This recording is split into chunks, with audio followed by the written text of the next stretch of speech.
السلام علیکم دوستو، انگلینڈ اور آسٹریلیا کا میچ بارش کی نظر ہونے کا امکان، فائدہ پاکستان کو ہوگا۔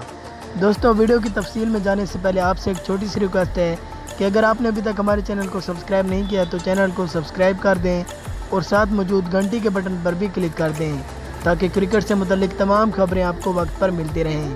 تو آپ کا قیمتی وقت ضائع کیے بنا ویڈیو شروع کرتے ہیں۔ تفصیلات کے مطابق ورلڈ کپ کی میزبان اور فیورٹ ٹیم انگلینڈ کے لیے سری لنکا کے خلاف اپ سیٹ شکست کے بعد معاملات گمبھیر صورت اختیار کر گئے ہیں۔ سیمی فائنل مرحلے کی دوڑ کا حصہ برقرار رہنے کے لیے انگلینڈ کو اپنے اگلے 3 میچز میں سے 2 میں فتح حاصل کرنی ہوگی۔ تاہم بتایا گیا ہے کہ انگلینڈ اور آسٹریلیا کا میچ بارش کی نظر ہونے کا امکان ہے۔ اگر انگلینڈ اور آسٹریلیا کا میچ بارش کی نظر ہو گیا تو اس کا فائدہ پاکستان کو ہوگا۔ بارش کے باعث میچ نہ ہونے کی صورت میں انگلینڈ کو اپنے بقیہ دونوں میچز میں فتح حاصل کرنا ہوگی۔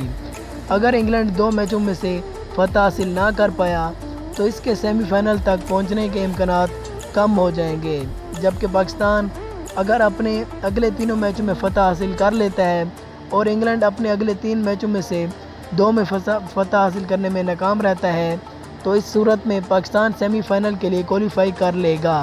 دوستو اگر آج آسٹریلیا اور انگلینڈ کا میچ بارش کی وجہ سے ڈرا ہو گیا تو انگلینڈ کے آگے 2 میچز رہ جائیں گے جو کہ انڈیا اور نیوزی لینڈ کے خلاف ہوں گے۔ اگر انگلینڈ ٹیم ان دونوں میچوں میں سے ایک میچ بھی ہار گئی اور پاکستانی ٹیم اپنے 3 میچ جیت گئی تو پھر پاکستانی ٹیم ورلڈ کپ 2019 کے لیے کوالیفائی کر لے گی۔ تو دوستو امید کرتے ہیں کہ ویڈیو آپ کو پسند آئی ہوگی۔ اگر پسند آئی ہو تو ویڈیو کو لائک کریں، چینل کو سبسکرائب کرنا بالکل بھی نہ بھولیں۔ ملتے ہیں اگلے ویڈیو میں، تب تک کے لیے اللہ حافظ۔